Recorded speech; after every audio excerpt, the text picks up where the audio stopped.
Hello and welcome to TOTM, short for Tales of the Motherland. This channel's goal is to transport listeners of all ages to Africa through stories designed to activate their imagination. A few things to keep in mind. This is a relaxation exercise, and we want your mind to wander effortlessly to the various places described. All characters are fictional, but locations are factual.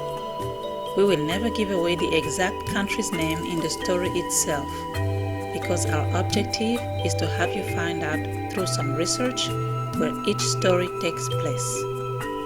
But don't worry, we'll give you plenty of clues. Also, a portion of this channel's proceeds goes to a charity we trust in the Republic of Congo.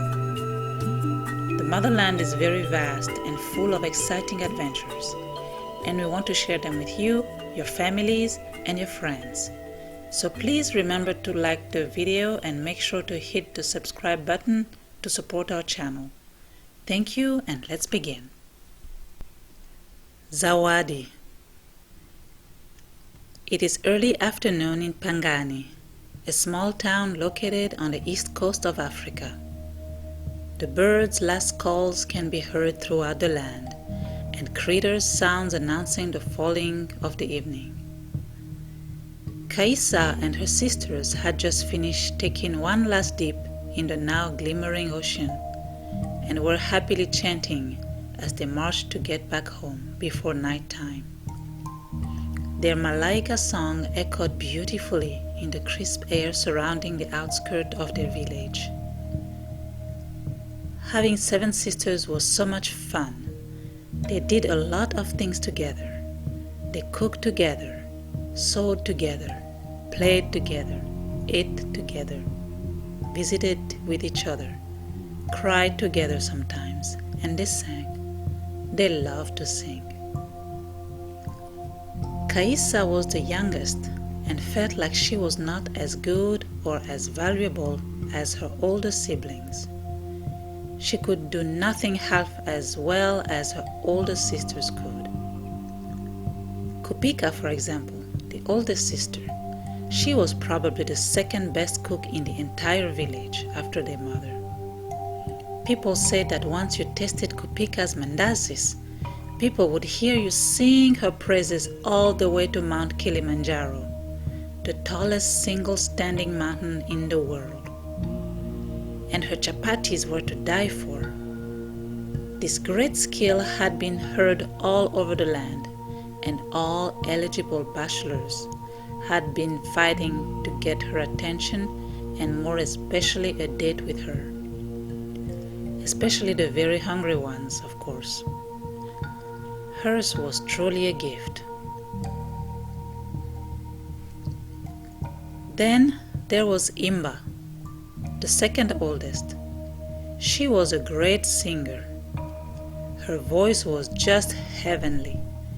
She could change anybody's mood from angry to joyful, from sad to glad, and from happy to sad, all with just the power of her sweet voice.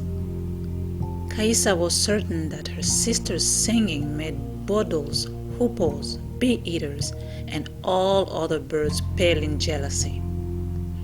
Many travelers had actually stopped at the town in Pangani after hearing the melodies that came out of Imba's mouth. Hers was truly a gift. Next was Niwele. Oh, Niwele. That sister's hair braiding skills were a work of art. She seemed to have magic fingers, fingers that did wonders on any hair types, even hair that was legendary for breaking combs. She would glide those agile fingers through the toughest hair like a mamba slithers through a sage bush. She had people coming from all parts of the country, including Dodoma, just to have their hair braided by her. She was a miracle worker. Hers was truly a gift. The 4th sister was Kitwe, also known as the Bead Fairy. Kitwe's beading surpassed any other bead artist in the region. She had mastered the art by years of self-determination and practice. She always came up with new patterns that many other beadworkers tried hard to imitate. But one always knew when it was an original Kitwe. Hers was truly a gift. Haraka, the fifth sister, was the best runner in town. Rumor had it that when Mother Nature was thinking of making cheetahs, she got inspired by Haraka first, then decided to place her on Earth later, so cheetahs could enjoy the limelight for a while. Haraka was set to break the country's record and go for the national team after she was done with secondary school. Hers was truly a gift. The sixth sister was named Akili. Akili had a gift like no other. She was smart beyond her years. Many scientists had traveled to Pangani just to meet this child prodigy. She was already in high school at just 12 years old. Hers was truly a gift. The second last, Ogelea, was just 10 years old and breaking swimming records already. She swam like no other in Pangani. Her breaststroke made many fishermen pale in envy. She could swim from Pangani to Pemba Island in one straight lap. Hers was truly a gift. Last but not least was Kaisa. Yes, Kaisa, the youngest, innocent, little Kaisa. Kaisa did not have any particular gift, or so she thought. Nobody had ever told her that she didn't have a gift. She just knew she didn't. She had spent countless sleepless nights trying to figure out what made her special, especially in comparison to all her beautiful and amazing sisters. Being the youngest, she had been coddled her entire life. That is the problem with being surrounded by 6 very loving sisters, she thought. They did everything for her. Kaisa never cooked a meal in her life. Why should she, when Kupika's curry could have you lick your fingers so long they would get soggy and fall off? Kaisa never bothered learning how to sing well either. What was the point? Imba's voice always overshadowed hers anyway. And she never had to worry about her hair ever. Niwele had her covered. Kaisa never bought a necklace or bracelet in her life. Why should she when Kitwe showered her with new ones without her even asking? And Kaisa wished she could run half as fast as Haraka. They had raced each other before and Kaisa outran her once. But she knew Haraka let her win that time, just like the times before, to make Kaisa feel better about herself. And despite all her attempts to teach Kaisa how to swim, Ogelea always ended up carrying her younger sister on her back in the water. Everyone knew Kaisa thought she did not have a gift. Even after Akili, smart Akili, told her that she had a special gift, just like everybody else. She just had to be patient about finding out what it was, Akili often told her. Kaisa pretended to believe her, but deep inside, she did not really. It was easy for everyone to tell her she had a special gift and wait for it, when all of them received a gift from birth. They all had always been able to do the amazing things they did for as long as Kaisa could remember. Why did she, Kaisa, have to wait? She was almost 8 years old, and she was still waiting. Hello? Don't worry, her baby told her. You will find your purpose. Everyone does eventually. You simply have to be kind to yourself and enjoy life as it comes for now. It was easy for her baby to say that. She had enjoyed 70 years of nothing but talent after talent. This woman could do anything. Kaisa felt very discouraged that afternoon and decided to take a last walk by the beach by herself. The beautiful beach was always a solace for her. Listening to the waves crashing softly on the crisp white sand had a calming effect on her. When she was at the beach, nothing seemed to matter anymore. The racketeering of oyster catchers, crab plovers, slender-billed gulls, ospreys, pelicans, and other noisy birds did not bother her at all. She lived for the ocean. She would sometimes pretend to be the sand the waves ebbed on, to feel its gentle caress. Those were precious moments for Kaisa, and that is why she loved living in Pangani. She was sitting on a rock and chewing on a piece of kaolin, while her thoughts drifted slowly towards a fantasy world where her, little Kaisa, had a superpower. But what power? She thought. She wasn't even sure she could narrow it down to just one specific thing. She wanted to be able to do it all. She wanted to be the strongest, smartest, fastest, best cook, best singer, best dancer, best hair braider, most agile, kindest, tallest, funniest, smartest girl. Oh, how wonderful that would be. She definitely would earn a lot of respect and admiration from everybody, she thought, and she would love herself so much more. Kaisa daydreamed like that for a while. Then, lulled by the soothing sound of the ocean, she slowly slid from the rock onto the beach sand. Her gaze fell on the clear blue sky right above her. She saw some herons flying by and a few seagulls.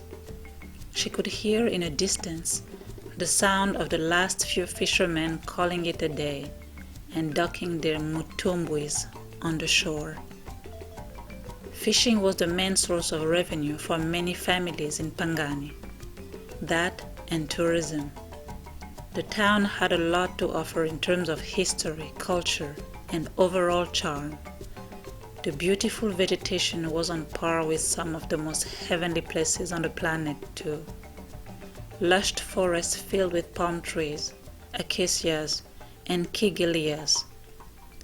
Kigelias are also known as the sausage tree because of its hanging sausage-like fruits.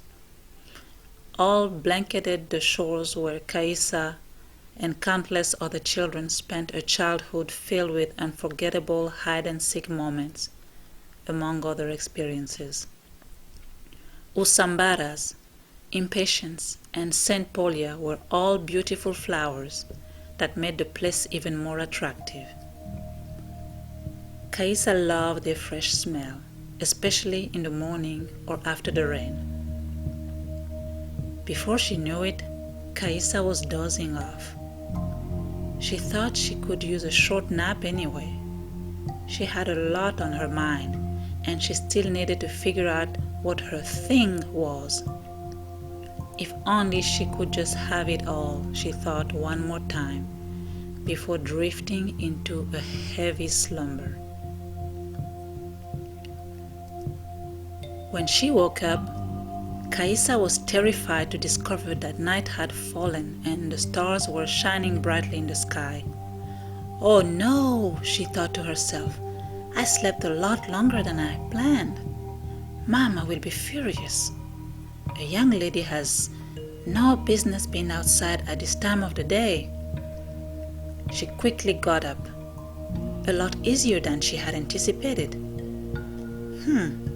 That short nap had really energized her, she thought. She tried to think of the shortest way to get home. She was only 15 minutes away from home during the day, but with the night out now, it would easily take her at least 30 minutes. What was she thinking lying down on the beach like that for so long? But she knew she did not have time to overthink her situation. She would just have to get going. So she started running, but shortly stopped in awe. She had barely started running, and she already made it through the first patch of trees surrounding the beach. She didn't even feel herself run on the sand. How was that possible, she thought. She proceeded to racing through the remaining part of the woods, and then the main artery, to finally merge on the street where her house was located. The very few cars that usually roamed nonchalantly through the small town now seemed to be going faster. Perhaps the drivers were in a hurry to go home too, Kaisa thought. She looked at her phone to see how long it had taken her to make it there, but realized her battery had died. Oh well, I am home late and I'll just have to face Mama's wrath, she said to herself, shrugging her shoulders. Something felt a little off, Kaisa thought. Everything looked a little shorter than usual. The cars, the buildings, the houses, even the few people that quickly passed her by seemed shorter than her. She was usually one of the shortest people around. Oh well, she told herself, I'm probably still in a little daze from my nap and seeing things differently. It had happened before. So on she continued until she arrived at her house's gate. She made it home in record time. Once at the gate, she promptly lifted the lever that locked the gate in place and was surprised to notice that it felt much lighter than usual. I should take a nap more often. This is awesome, she muttered between her teeth. She closed the gate behind her, took a few steps toward the front door of her house, then paused. At this late hour, Mama could be anywhere in the house. Kaisa knew she was in trouble, but did not want to face her mother, her father, and her baby right away. She needed some time to prepare for the inevitable scolding awaiting her. After taking a deep breath and knocking on the door, she uttered a timid "Ko-ko-ko." She intended to do so very softly, but for some unknown reason, her soft knock turned out to be a pounding. What was going on? Her baby came to the door and opened it. Baby looked much shorter too, Kaisa thought. As soon as Baby opened the door and saw her, she took an astonished look at Kaisa, then passed out. Oh no, Baby, Kaisa yelled, rushing to catch her grandma as she was falling. But Kaisa hit her head hard on the top of the doorway and collapsed too. She then heard loud screams coming from the living room and some commotion. She managed to sit up and, with her hand, reached for her forehead, thinking she was bleeding. Her family had now gathered around a slowly recovering Baby, who was pointing towards Kaisa with sheer horror. Her mama and Baba followed the direction of her finger to find Kaisa sitting at the front door. They all gasped and took a step back, looking horrified at the sight in front of them. Haraka and Akili let out a deafening scream that left Kaisa's ears ringing for a while. Her Baba quickly grabbed the cricket bat he kept by the front door and got into a striking position. Kaisa didn't understand. She knew she was late. But was it so bad that her family would turn against her? Who are you and what do you want? Her Baba yelled. What? Kaisa thought. Kaisa, your daughter, your youngest daughter, a feeble-voiced Kaisa replied. She wasn't sure why she had to identify herself to her Baba, her father, the same man who had known her entire life.